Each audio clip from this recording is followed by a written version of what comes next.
Boa noite, estamos iniciando mais um Vidas que Edificam. Que o Senhor te abençoe, que Ele fale ao seu coração, que Ele te visite exatamente aí onde você está agora, que Ele alcance a sua casa, a sua família e acredite, aquele que começou a boa obra é fiel para completá-la. Em tudo há um propósito, apenas confie. E na mesa de hoje eu vou receber a Bruna, ela é mãe de 3 anjinhos, esposa, uma mulher cheia do Espírito Santo. Ela também é especialista em análise do comportamento aplicada para o autismo e ela vai explicar o que significa isso, como funciona. Bruna, muito obrigada pela sua presença.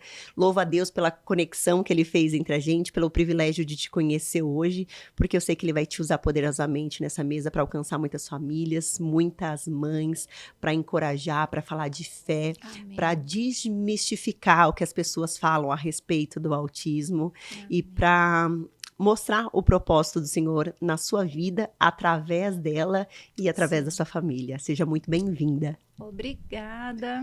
É muito gostoso estar aqui. Eu gosto muito desse tempo de mesa, desse tete-a-tete, de poder ter a oportunidade, né, de explicar sobre tudo que aconteceu aí na minha vida, tudo que sempre apontou para Deus e continua apontando até hoje.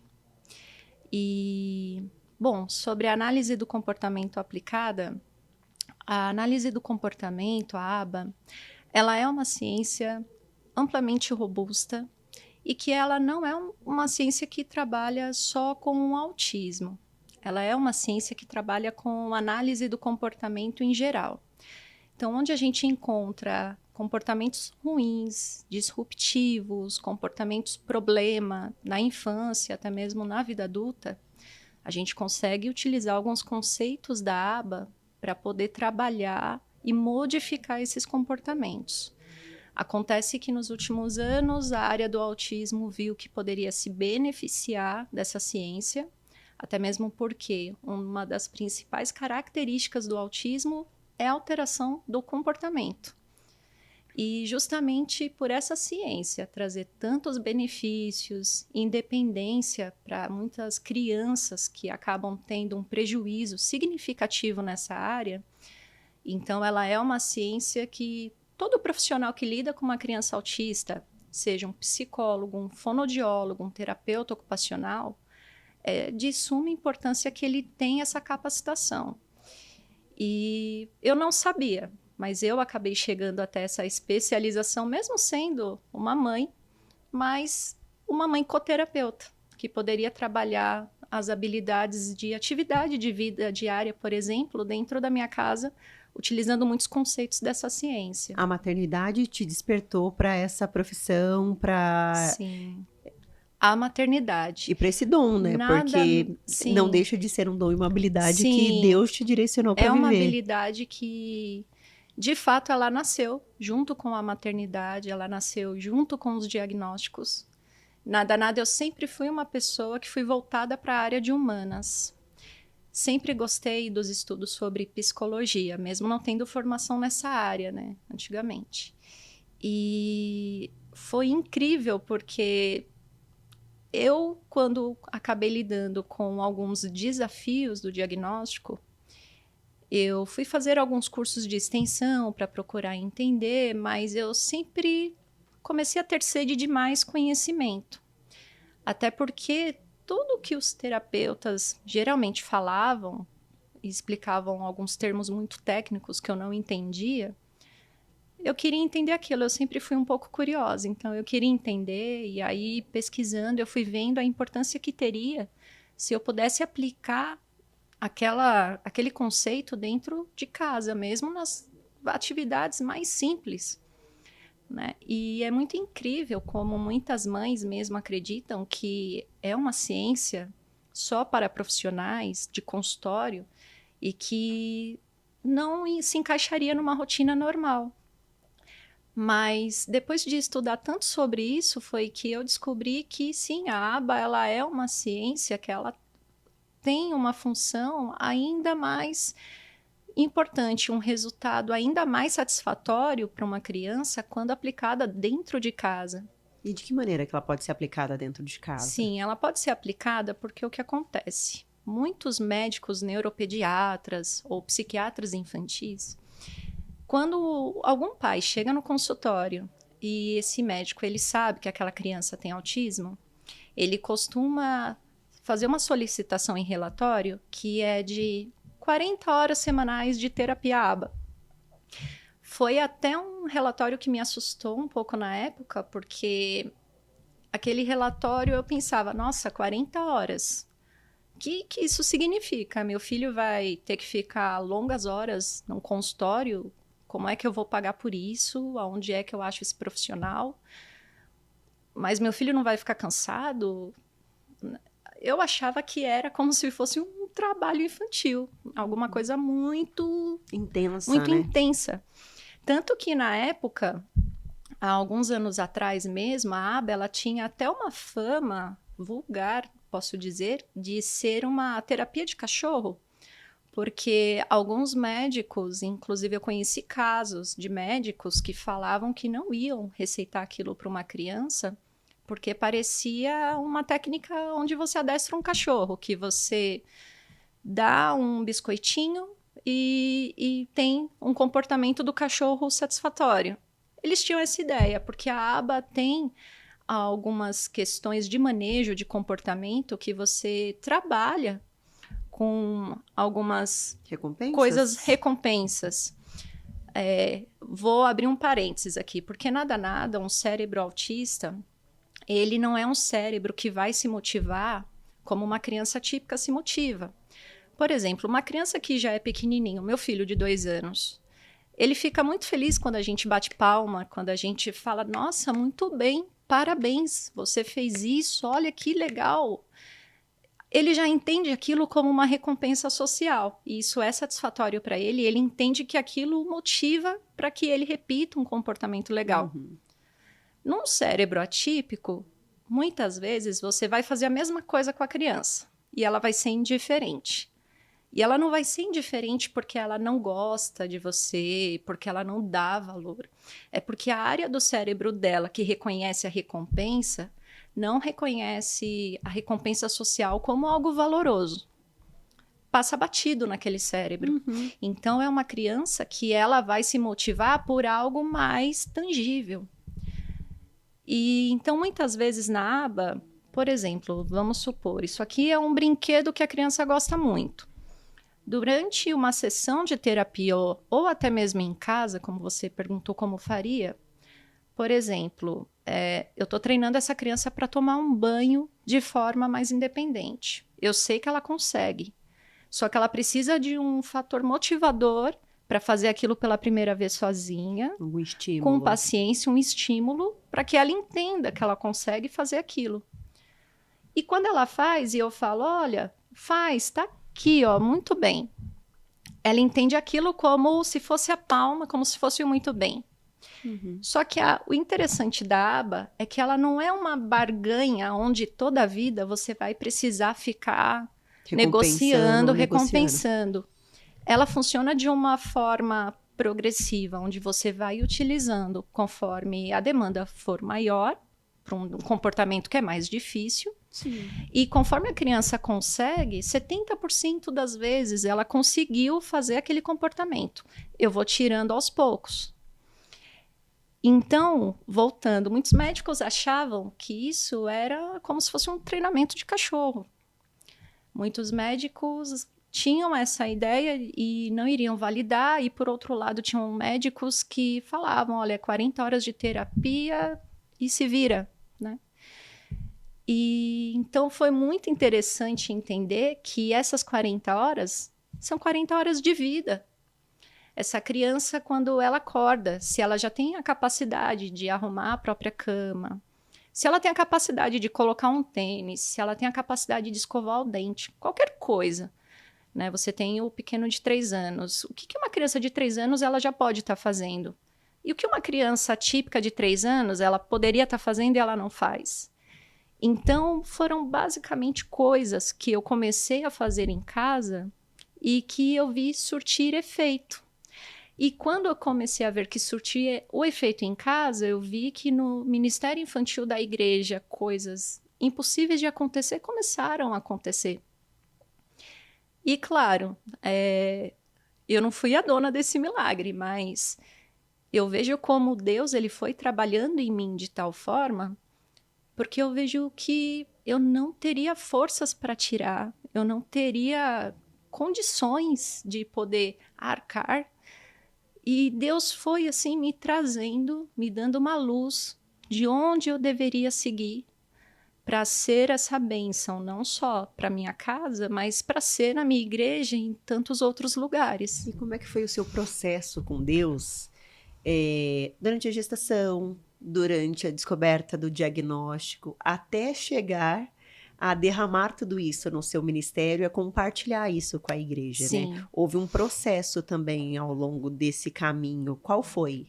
Foi um processo muito trabalhoso, porque com certeza a Bruna de lá de trás era uma Bruna completamente diferente. Como que era essa Bruna e como que é a Bruna Era uma de agora? Bruna que já tinha um olhar despertado para a maternidade de querer se dedicar.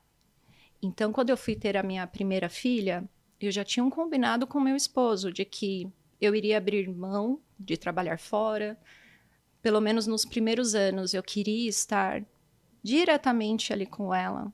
Eu queria estudar sobre desenvolvimento. Eu era aquele tipo de mãe que ficava olhando vídeos e procurando livros e entendendo tudo que ela deveria estar fazendo, o que seu bebê deveria estar fazendo com 4 meses.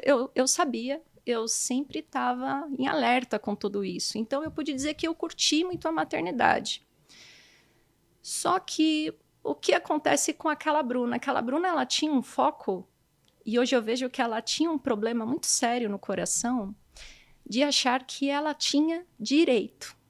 Como se Deus tivesse o dever de dar uma maternidade tranquila, de dar um filho sem problema algum.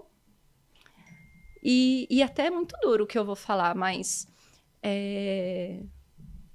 eu tô aqui para dizer. Aquela Bruna, ela tinha uma concepção como se Deus devesse para ela uma perfeição disso. Sabe aquelas cenas de bebê Johnsons e aquelas famílias perfeitas e aquelas rodinhas de conversa onde o filho está conversando, onde o filho está fazendo tais coisas e progredindo? Eu me via naquelas cenas. Eu precisava me ver naquela normalidade. Então, quando as coisas começaram a desandar, começaram a surgir algumas suspeitas, eu sabia que a minha filha tinha algumas diferenças, mas eu não queria, de certa forma, aceitar. Eu vejo que era muito grave a situação do meu coração naquela época. Porque, na verdade, eu não vivia a maternidade com o olhar pleno que eu tenho hoje, do tipo, Deus, o Senhor é que define se eu vou ter um filho ou não, e o Senhor é que define que filho eu vou ter ou não. Se ele vai carregar alguma dificuldade ou não, é contigo. Né? Eu estou aqui para servir. Eu não tinha essa mentalidade. A minha mentalidade era, Deus me deu um filho, então Deus vai me dar um filho perfeito, uma maternidade normal. Eu vou tirar esse tempo e logo eu vou voltar para minha área de trabalho. Eu vou ter uma vida normal, minha filha vai ficar, né, na creche, na escola. Já estava tudo acertado. Você já tinha feito o plano Eu já perfeito. tinha feito o plano. Estava tudo sob o meu controle. Né? E eu falo, e hoje eu penso assim, eu achava que estava tudo sob o meu controle e que estava tudo certo, tudo certo.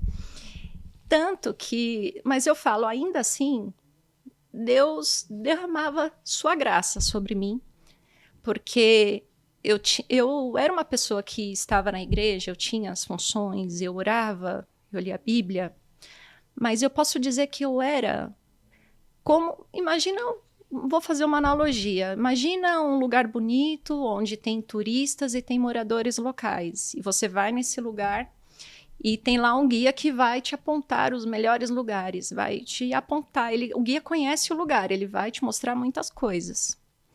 Eu posso dizer que eu caminhava com Deus como se eu fosse a turista que estava sempre lá e que eu conhecia muitas coisas, muitos locais, mas eu não era ainda como a moradora local. que andava todos os dias, passava por rua esburacada, passava por problemas com Deus, e ainda assim poderia amar e adorar sem questionar. Então, eu era como aquela guia que, o evangelho é lindo, a minha vida é maravilhosa, eu tenho uma bebê bonita, olha só que bênção, eu sou abençoada por isso. E lê do engano, porque minha filha tinha 7 meses, era uma bebê tranquila, e aí falei para o meu marido, tive um instante de luz, falei para o meu marido, nossa, a Alice é tão tranquila, a gente podia já pensar no irmãozinho para ela, né? Já cresce junto, olha eu no controle, já cresce junto, os dois já vão crescer rapidinho ali, idade próxima, eu volto a trabalhar numa mesma época, eu não preciso estender mais esse tempo em casa. E quando a Alice tinha 7 meses, eu engravidei do Heitor. Quando ela tinha 1 ano e 4, o Heitor nasceu. Quando o Heitor nasceu com 1 ano e 4 e ela começou a demonstrar uns sinaizinhos diferentes de desenvolvimento, eu ficava, depois eu vejo isso. É desconfortável, né? Depois eu vejo isso, depois eu vejo esse probleminha aqui. E a minha irmã, sempre muito abençoada na minha vida, professora, ela tinha muita coragem e muito amor e sabedoria para falar comigo, porque ela falava, Bru, que a médica da Alice fala, pediatra? É normal ela não falar? É normal ela não fazer tais coisas? Porque não sei. Que a médica fala? Ela, com muita sabedoria, ela tentava encontrar ali uma brecha. Porque E aí eu você falava, talvez não, questionasse, a pediatra acha tudo normal. Eu já perguntei, a pediatra não fala nada, a professorinha na escola não fala nada. E isso fui arrastando. E o Heitor nasceu, e o Heitor, um bebê que não dormia até os 3 anos, para ser bem específica, ele não dormia, ele tinha um sono péssimo. Mas o Heitor, com 1 ano e pouquinho, ele tinha uma diferença. Ele interagia bem, ele fazia algumas coisas, mandava beijo, dava tchau. E aí eu pensava, nossa, ele não tem nada, né? Olha que egoísmo, deixa eu focar nele, ele não tem nada. Alice, depois a gente vê o que está acontecendo. Só que aí, quando o Heitor tinha 1 ano e meio, mais ou menos, o Heitor tem o autismo, que a gente chama de autismo regressivo. Ele perdeu habilidades importantes, do dia para a noite. E nessa fase, a Alice estava tendo o diagnóstico dela de autismo. Eu já estava lendo um pouco sobre isso. E vi que o Heitor era, nossa, nessa hora, aquele cristalzinho de maternidade perfeita que eu achava que Deus devia para mim, aquilo quebrou. E foi um dos pontos altos que Deus ali quebrou meu vaso de barro, moeu, para me ensinar que eu não estava vivendo um verdadeiro amor de maternidade. Eu estava vivendo era um amor de egoísmo comigo mesma, um ego. Era o meu ego que estava sendo ali massacrado. Por que tinha que doer tanto as diferenças? E foi nesse ponto que eu acabei, inclusive, desencadeando uma depressão. Comecei a ter alguns sinais, primeiro, de ansiedade. Comecei a ficar, assim, muito indiferente, irritada com as crianças. Comecei a me sentir muito estranha na questão da rotina. E foi quando eu tive esse diagnóstico e foi, assim, complicado. Dei muito trabalho para Deus, porque eu não queria aceitar a situação, eu não queria aceitar aquela realidade, e eu questionava para Deus, puxa Deus, já é tão difícil uma maternidade normal, já tem tanta coisa que eu preciso saber, não é fácil para ninguém, e agora? O Senhor joga nas minhas mãos essa maternidade diferente, joga essa maternidade que eu vou ter que começar do zero, tudo que eu aprendi até aqui. E o que eu faço? Por que comigo? Por quê? Eu ia te perguntar agora se em algum momento você perguntou pra ele, Porque por que comigo eu fiz tudo certo? eu fiz tudo certo. Eu tô indo na igreja, eu não faltei aos domingos, eu fiz os trabalhos na igreja. E assim, foi quando Deus realmente cutucou assim na ferida, cutucou no ponto certo. Falou, não, peraí, eu preciso cutucar mais fundo para consertar isso aqui. Sabe? E hoje eu vejo um cirurgião, quando ele precisa arrumar uma perna quebrada na cirurgia, interessante que o cirurgião, ele não abre, ele mexe, ele conserta o osso quebrado. Ele primeiro limpa, ele tira a sujeira, ele limpa a área, ele corta devagar, e ele vai limpando, ele tira tudo que pode dar problema, tudo que pode impedir aquela recuperação, não é? Para depois ele consertar aquele osso. E foi exatamente o que eu vi Deus fazer comigo. Ele tirou aquelas imperfeições que não apareciam na roupa bonitinha, não apareciam na voz baixinha, mas naquela coisa que estava muito dentro de mim, que eu não contava para ninguém. E que hoje eu vejo que acontece com muitas famílias, que eu vejo que acontece com muitas mães. Essa sensação de que poxa, eu tô numa depressão, eu tô numa angústia, meu Deus, eu odeio essa maternidade diferente. Mas por que odeia? Porque você esperava viver aquela maternidade que todo mundo ao seu redor vive. E por que você não vive? Porque Deus é mal com você? Porque, puxa vida, você é bom, né, para passar por isso? Então, Deus, ele foi limpando. E ao longo daqueles 4 meses em que eu fiz um tratamento medicamentoso, eu tinha um acompanhamento com psiquiatra, eu tinha acompanhamento com psicóloga, Deus foi trabalhando. E, inclusive, uma das coisas que Deus foi trabalhando, que eu falo hoje, obrigada, Senhor, eu precisava daquilo, eu precisava passar por essa depressão, era porque também essa Bruna, tão bonitinha, ela tinha preconceito com quem tinha depressão e ela achava que era frescura. Quantas vezes eu não olhava para uma situação de depressão e eu dizia, nossa, mas que frescura, levanta da cama, faz uma forcinha, vive, Deus dá é para bom, superar, tá tudo certo, tá cuidando de Deus tudo. te dá força. Mas quando você não Só passa que por quando eu processo, estava fechada no meu quarto escuro e eu não tinha força, eu não tinha força para fazer nada. Eu não tinha nem vontade de pensar em nada.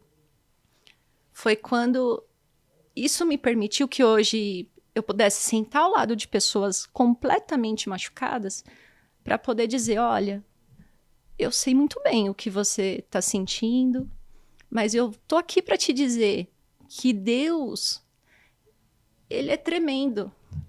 E você não precisa ter vontade para você sair, você só precisa de uma mão que te puxe. Na época mesmo, eu e tinha... hoje você consegue falar com a verdade do espírito, justamente por Sim. ter passado por esse processo, Sim. né? Além da autoridade, você tem o poder de curar através daquilo que Deus fez na sua vida. E eu falo, e ninguém, hoje eu vejo, ninguém tem a capacidade de sair disso sozinho. Eu mesmo vejo como meu marido honrava o nosso casamento, porque na época tínhamos os 2 pequenos. Meu marido trabalhava o dia inteiro, chegava super cansado, mas era ele que ia dar conta de dar banho, de cuidar da casa, das coisas, porque família, a gente não tinha rede de apoio, todo mundo morava longe e ele dava conta. Quantas vezes, cansado, ele ia no quarto e ele orava. Era o que ele podia fazer. E também tive o acompanhamento do meu pastor na época, que ele foi muito certo comigo, porque quando eu fui num primeiro encontro com ele, eu achava que ele ia passar a mão na minha cabeça e falar, coitadinha de você, né? E aí eu lembro que meu pastor, nesse primeiro aconselhamento, ele falou assim, olha, você tá com diagnóstico, certo? Sim, pastor, eu tô. Você tá tomando algum remédio? Que o psiquiatra deu algum remédio? Deu, tô tomando. Tá passando com psicóloga? Tô passando. Aí ele falou assim, deixa eu te perguntar, antes que a gente comece, você está disposta a obedecer e a fazer tudo o que eu preciso que você faça? Porque, assim, eu sei que você não está com vontade nenhuma, mas fala para mim, de verdade, você está disposta a obedecer mesmo sem vontade? Aí ele me pegou e eu falei, nossa, mas eu não tô com vontade. Não, mas você vai obedecer mesmo sem vontade? Vou. E foi aí que ele foi trabalhando ali comigo, semanalmente, depois ele foi espaçando conforme a necessidade foi passando também. E foi incrível, porque eu não tinha vontade de fazer as coisas que ele me falava. Algumas ações dentro de casa, ele aconselhava o meu marido também, então eu não tinha vontade de nada daquelas coisas. Mas conforme eu fui obrigada a cumprir, dia após dia, a vida começou a sair do cinza que era. Porque a vida era um cinza. Comecei a ver um pouquinho mais de cor. E já cansada de questionar a Deus, de perguntar por quê, começou a virar uma chave. De não por quê, mas para quê? Você achava que ele não falava com você nesse período? Para quê? Ele queria falar, eu que não queria. Eu que não me deixava. Você não se permitiu E ouvir? foi quando eu me permiti ouvir, quando eu parei, na verdade, com ai, mas poxa, foi quando eu comecei a entender, tá? A pergunta que eu tenho que fazer para Deus não é o porquê, mas para que exatamente eu tô passando por isso? E quando eu comecei, pela graça, até essa ótica, para quê? Para quê? E aí as coisas foram se equilibrando. Com 4 meses eu fui conversar com um psiquiatra. Falei, olha, eu já me sinto muito bem. Eu acho que a gente pode interromper a medicação. Eu acho que eu estou pronta para viver de forma mais independente, sem remédio. E o psiquiatra não queria interromper, porque tinha um prazo mínimo de 6 meses para o tratamento, que acredito que até o que normalmente é de praxe para tratamento Sim, contra e a depois todo o depressão. processo de desmame. E eu até não estou aqui para dizer, olha, para com remédio, viu? Para você que está ouvindo, não é isso. Mas era o meu momento, era o meu íntimo com Deus. E eu parei. E a partir dali, as coisas foram caminhando. Deus foi me mostrando. E ele não foi me mostrando já a mãe que eu deveria ser, no sentido de vestir uma armadura, me tornar especialista e fazer tudo que eu precisei fazer pelas crianças. Mas Deus, como um Deus muito bondoso, ele realmente me levou a cuidar de mim. Então, me levou a intensificar coisas que me trouxessem prazer pela vida, que de fato me fizessem voltar para a realidade da rotina de forma mais leve. Então, eu comecei a ter ajuda em casa, comecei a sair mais com meu marido, ter mais momentos só eu e ele. Começamos a tornar tudo mais leve, tudo para que eu pudesse focar. E é uma coisa que eu falo muito para as mães hoje em dia. Muita mãe acha também que precisa fazer o curso, precisa não dormir, precisa não comer, precisa estimular, precisa. Mas ela precisa entender que ela precisa primeiro cuidar dela. Botar aquela máscara de oxigênio que todo mundo fala antes de botar no filho.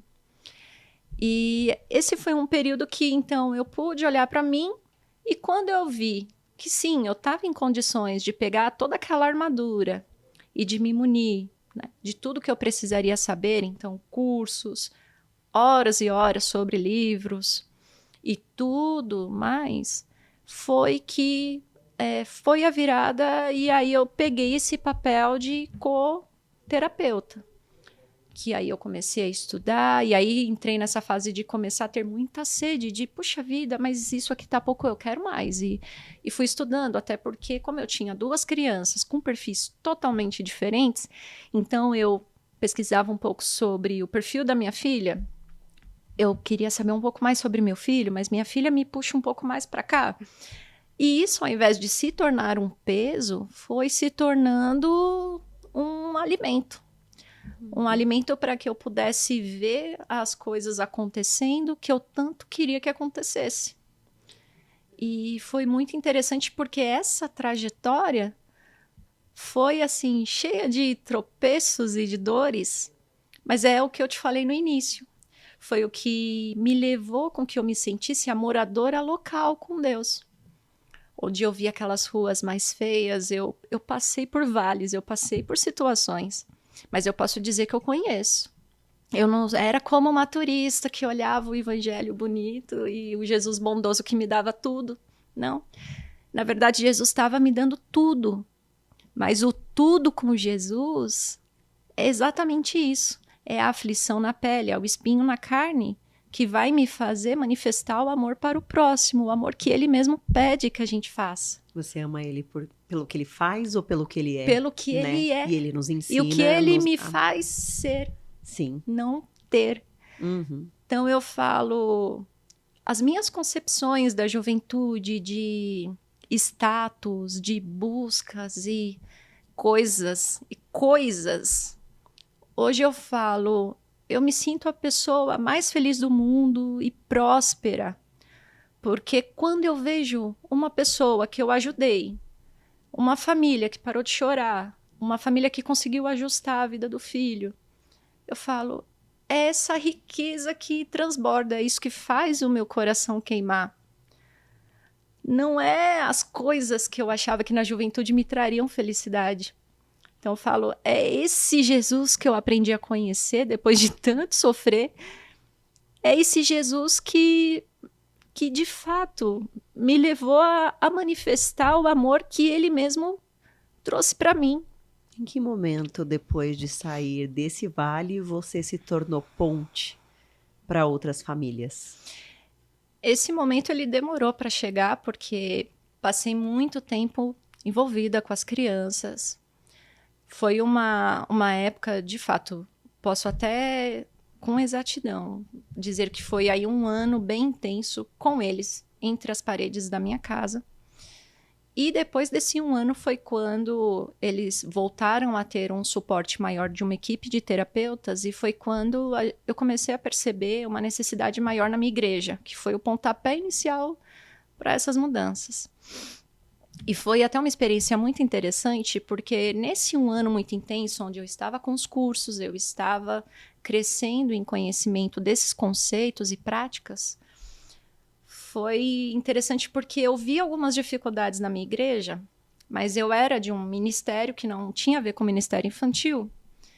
E por mais que eu sempre tivesse muito amor, muito carinho dos irmãos, dessa igreja no geral, eu queria dar palpites de como adaptar o material, adaptar o ensino, mas eu não vi espaço, eu não vi um jeito de chegar e falar, até porque eu tinha medo de pensarem que eu poderia, sei lá, estar me achando, querer dar conselho, mas...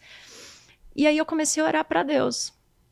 Eu falava para Deus, Senhor, o Senhor está vendo que lá está tendo essa dificuldade, eu poderia ajudar aqui, mas abre uma brecha para que eu possa falar com jeitinho, porque eu preciso entrar nessa linha, eu preciso ensinar algumas coisas. E eu passei um período orando, até que um dia a diretora do departamento infantil, a Denise, um beijo, Dê, eu te amo.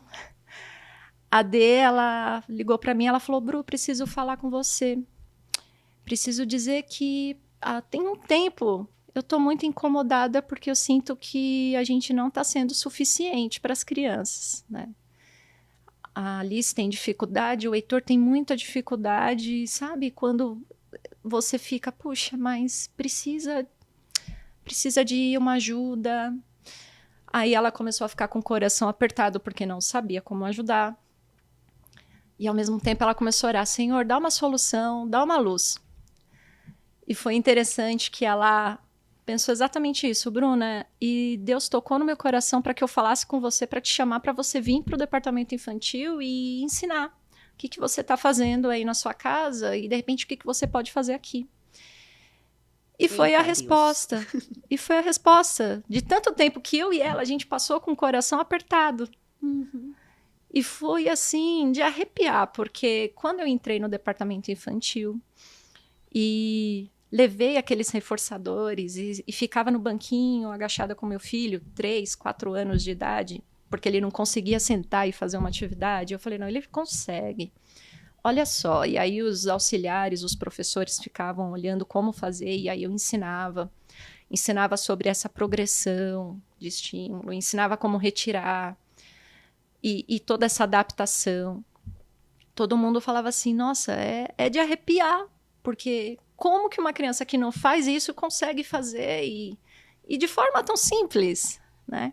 Era a aba chegando até ali naquela salinha simples.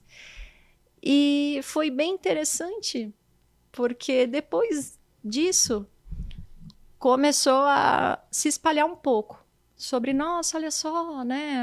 A Bruna conseguiu aqui na sala. Poxa, Bruna, você deveria dar palestra, você deveria, na época não tinha nem Instagram, né? Não tinha nada de rede social. Você deveria abrir uma rede social, você deveria fazer alguma coisa.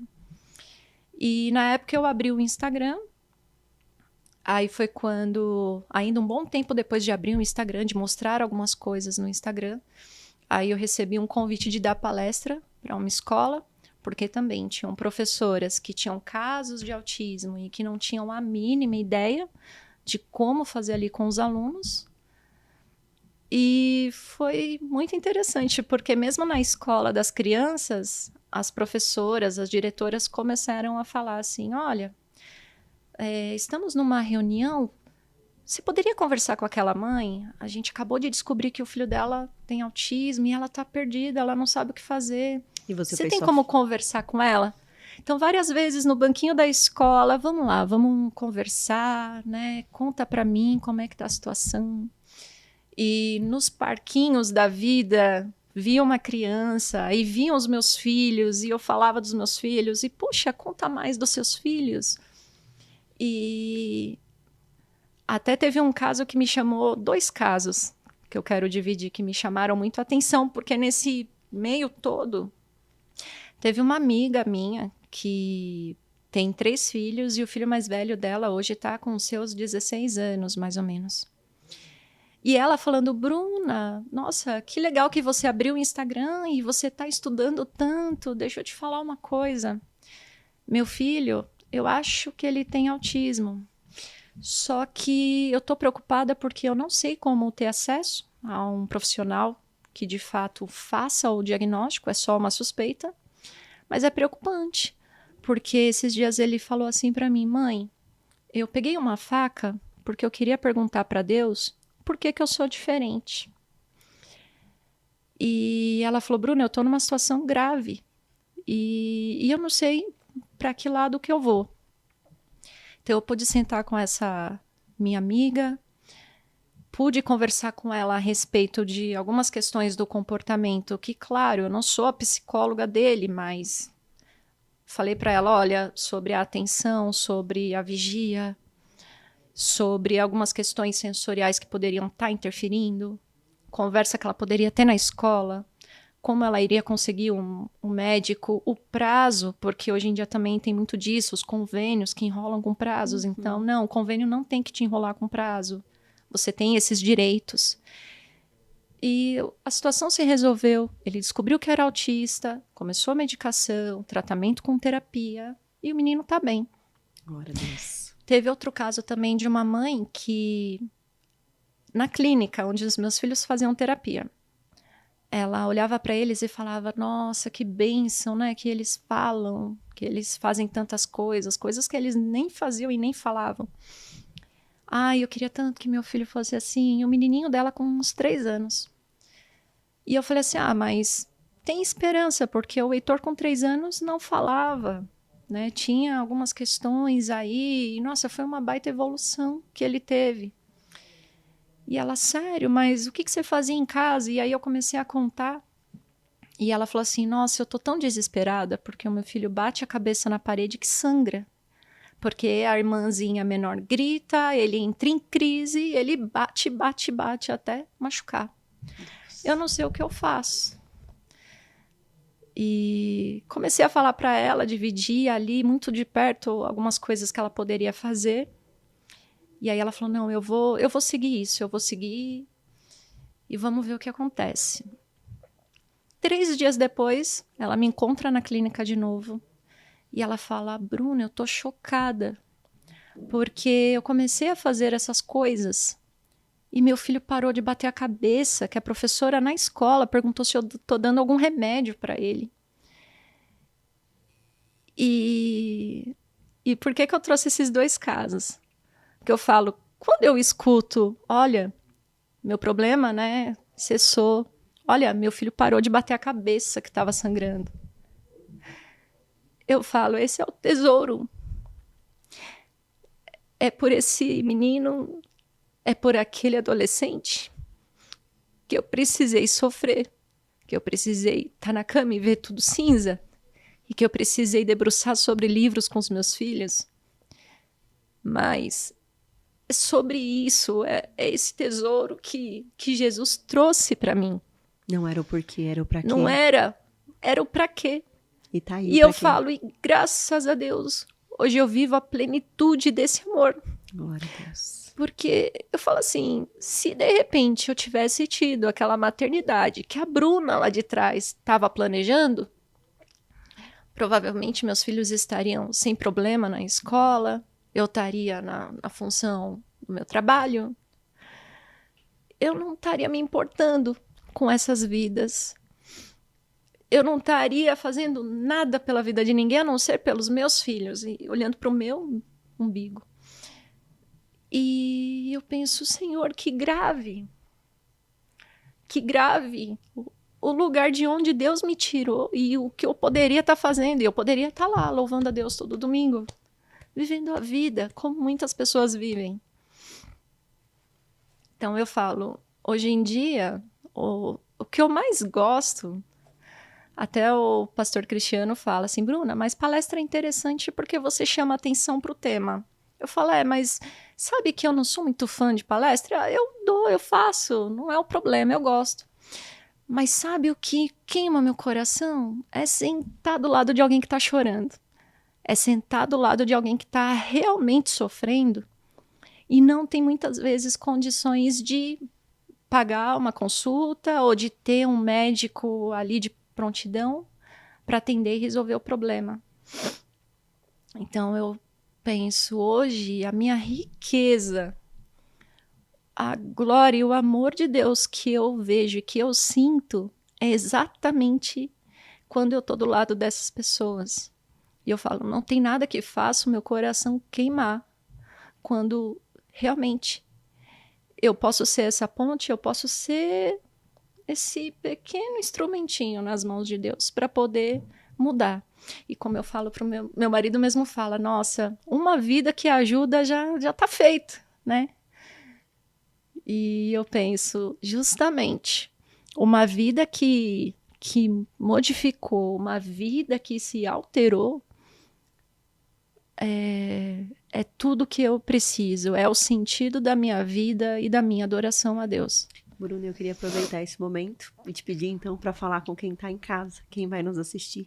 Sim. Porque eu tenho certeza que a autoridade que o Senhor deu sobre a sua vida, tudo aquilo que Ele ministrou, de onde Ele te tirou, aquilo que Ele curou dentro de você, te deu poder também para curar através do nome dEle. Então, que você possa falar agora com quem está em casa, quem está chorando. Né? Porque se o Senhor te levantou para esse ministério, se o Senhor te levantou para falar com mães, com pais, para que crianças sejam melhor assistidas, para que elas tenham exatamente aquilo que elas precisam, para que esses pais possam entender que o diagnóstico não é o fim, pelo contrário, né? Vão existir desafios, mas em todas as situações existem desafios. Mas o Senhor vai estar com eles em cada uma das situações, direcionando, conduzindo. Então, fica à vontade para quem está em casa, para acalmar esses corações, para direcionar e para falar o que o Senhor está queimando no seu coração a respeito do que você viveu. Porque você não veio aqui à toa. Sim. Eu quero dizer que eu gostaria de falar com as pessoas, aquelas mães que choram, aquelas mães que estão sofrendo, que reconhecem o peso das dificuldades que o autismo ele pode trazer. Mas eu também quero falar para você que tem a vida perfeita. Para você que acha que não tem problemas a serem consertados dentro de você mesmo. E eu queria te dizer que muitas vezes o propósito, ele pode ser que você se torne alguém famoso, um super palestrante. Pode ser, né? Não tenho como dizer isso sobre a sua vida. Mas ele também pode fazer e ele pode ter o plano para você de que você seja transformada, de que ele possa quebrar coisas dentro de você que você não deixa transparecer. Eu mesma posso dizer que eu tinha a vida perfeita e eu tinha todo o controle nas minhas mãos. E às vezes é isso que você precisa entender, que você não tem o controle, que você não tem o direito. Deus não deve nada para você. Deus, ele já deu tudo para você lá atrás, quando Jesus morreu na cruz.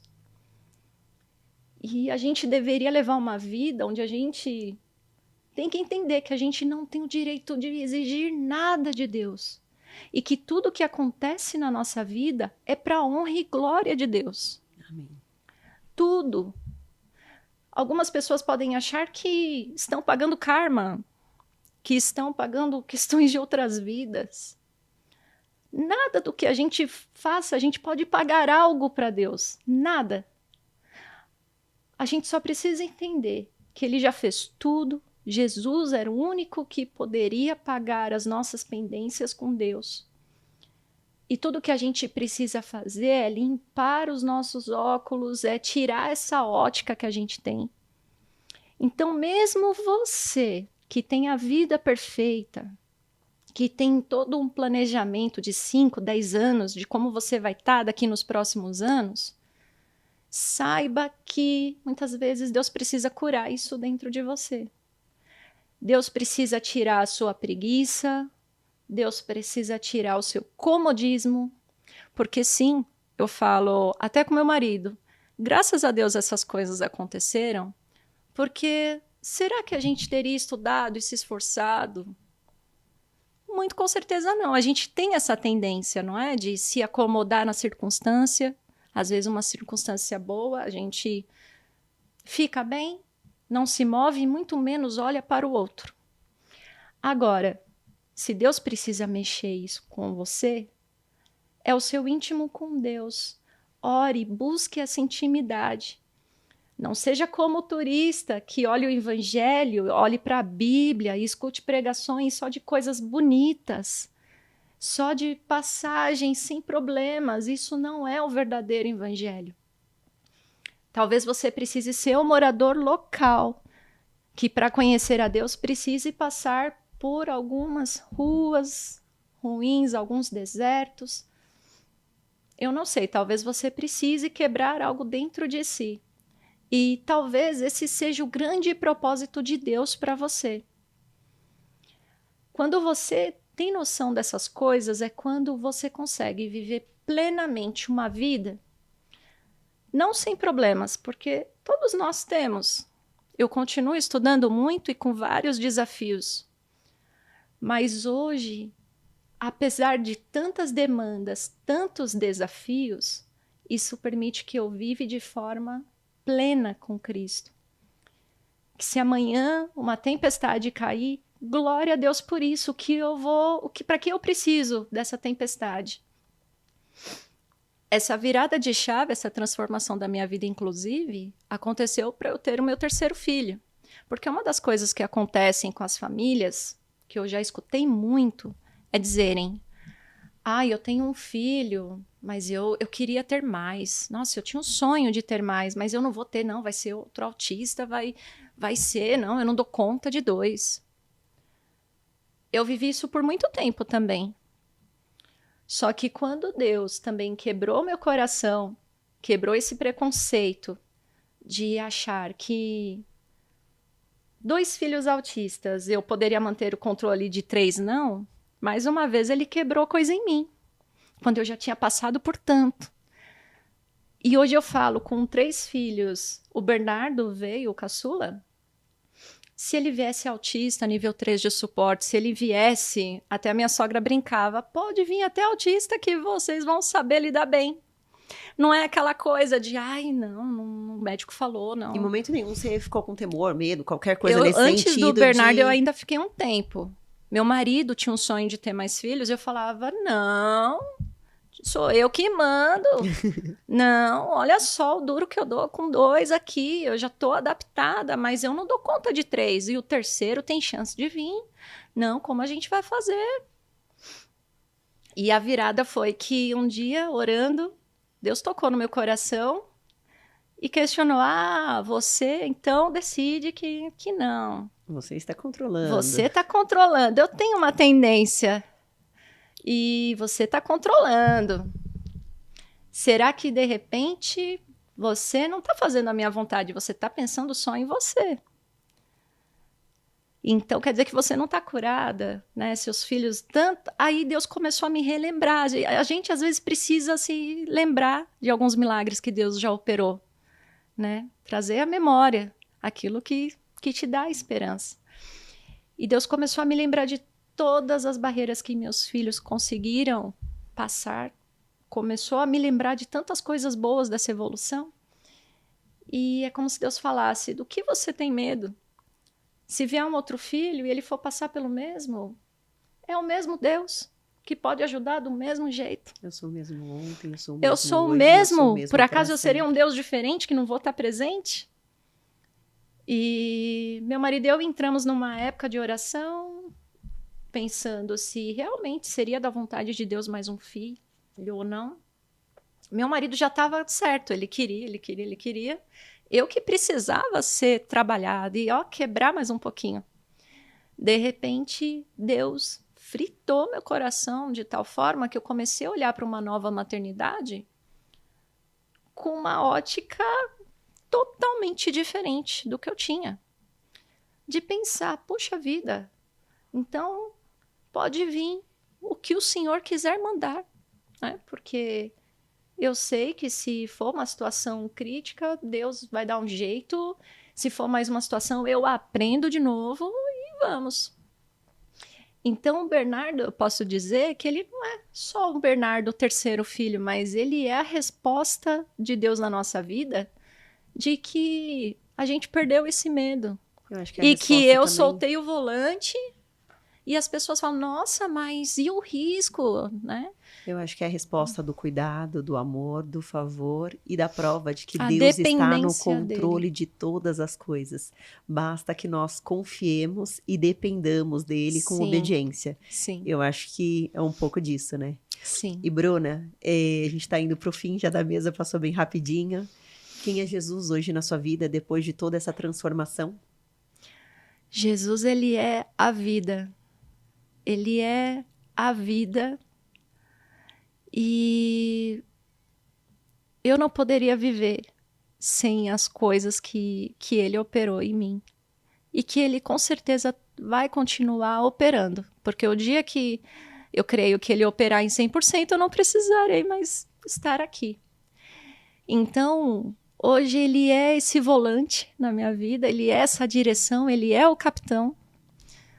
E quando eu penso, 5, 10 anos, o que eu vou estar fazendo? Eu vou estar fazendo coisas para que o nome dele seja levantado. Eu vou estar fazendo coisas para honrar e glorificar o nome dele. Ele é esse Cristo que me move a cada dia, que está comigo enquanto eu encaro ainda batalhas, mas principalmente ele é esse Cristo que usa não a minha vida, não a Bruna, mas a vida ali das crianças e as coisas que enxergam para dar vitória. Então, eu vejo que Deus, ele é a vida. Jesus, ele é a direção. Para uma pessoa que adora ter o controle, que aprende que não tem o controle de nada e não tem o direito de nada, Deus, ele é a graça, ele é a direção, ele é tudo para mim. Amém. Tem alguma frase, algum versículo que te inspira? Sim. Tem um versículo que está no quadro dos meus filhos, no quarto, que eu digo para eles que é o recado mais importante de Deus para eles, para mim, e que eles nunca se esqueçam. Eles já até devem ter memorizado, porque eu repito toda noite antes deles dormirem. E diz assim: antes que você nascesse, eu já te conhecia. Não, antes que você se formasse no ventre, eu já te conhecia. E antes do teu nascimento, eu já havia te consagrado. Livro de Jeremias, capítulo 1, versículo 5. E como eu falo para as crianças, para você ser o morador local, filho, filha, né, e conhecer diretamente a Deus, a primeira coisa que você tem que saber: Ele te amou primeiro, Ele te conheceu primeiro, e Ele determinou que você é dele, e você não vai ser de mais ninguém. E eu repito isso todas as noites, porque eu falo tudo que eles ainda irão aprender, a primeira coisa que eles precisam aprender e que todo mundo deveria saber: nós somos criatura, e desde que a gente estava na barriga da nossa mãe, ele já determinou os nossos dias, a nossa vida, problemas, vitórias. É ele que determina, é ele que é dono da nossa vida. Então, é esse o versículo que para mim é muito importante. É extremamente fundamental e que me faz lembrar do porquê que eu acordo todos os dias e faço o que preciso fazer.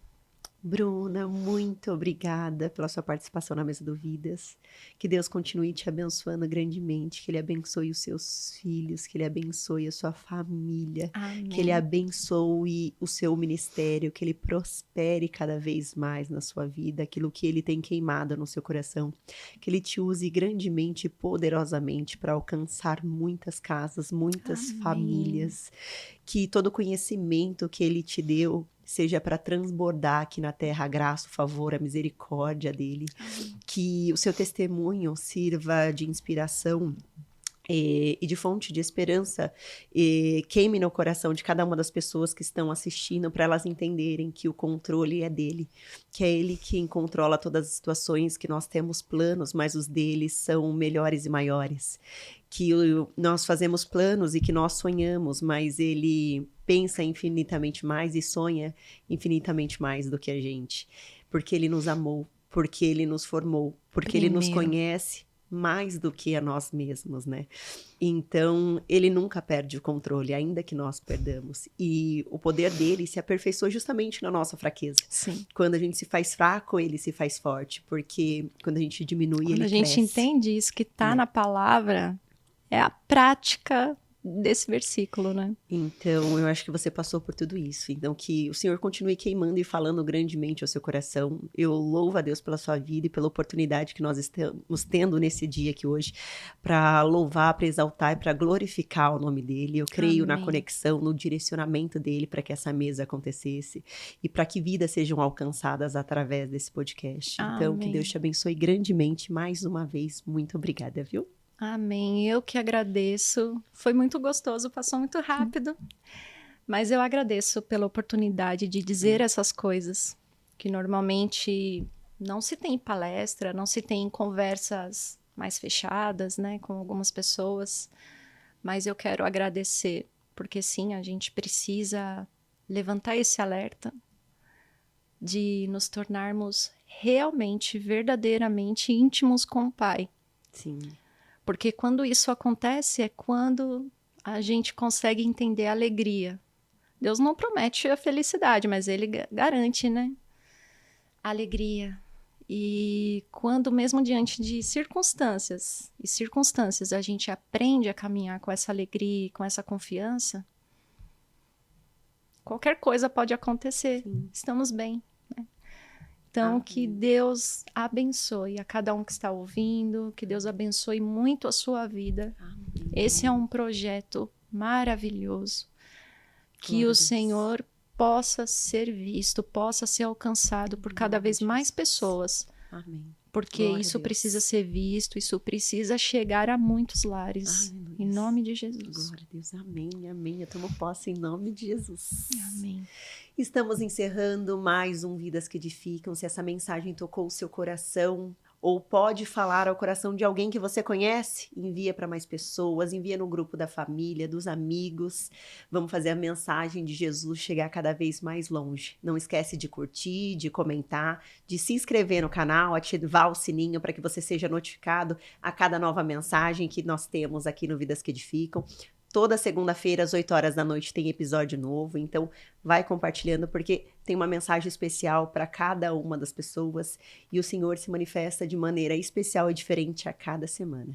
Que Deus te abençoe grandemente, que você tenha uma semana extraordinária, cheia da presença do Senhor, que Ele te ensine a abrir mão do controle, mas Ele mostre para você que Ele está cuidando de cada detalhe do que você está vivendo, que Ele é o Deus da cura, da provisão, da direção sobre a sua vida. Que Deus te abençoe grandemente. Bruna, por gentileza, você faz a oração final? Sim. Senhor Deus, Pai querido, eu te agradeço por esse tempo, Deus. Obrigada, Jesus. Que o seu nome, o seu poder, Senhor, ele alcance vidas, ele alcance famílias, ele alcance lares, Senhor. Eu te peço que o Senhor alcance esses locais e gere a transformação de vida necessária para que as pessoas possam, Pai, quebrar diante de Ti, ter um coração quebrantado e humilhado diante da Tua presença. Que esse canal possa atingir essas pessoas, possa, Pai, espalhar sementes de transformação. Eu creio que é possível ainda vivermos a plenitude dos teus sonhos e do teu querer. Mas para isso nós precisamos, Deus, de agentes transformadores.